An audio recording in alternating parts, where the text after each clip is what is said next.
अस्सलामु अलैकुम वरहमतुल्लाहि वबरकातुहू।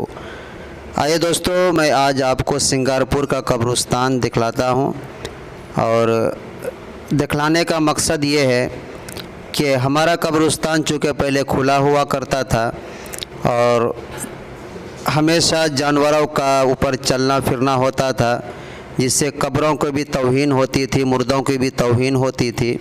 लेकिन माशाअल्लाह सिंगारपुर के लोगों ने इसको बहुत ही खूबसूरत तरीके से और बहुत ही मज़बूत तरीके से इसका घेराबंदी किया है, जैसा कि आप स्क्रीन पर देख रहे हैं माशाअल्लाह कि किस कदर इसको घेरा गया है।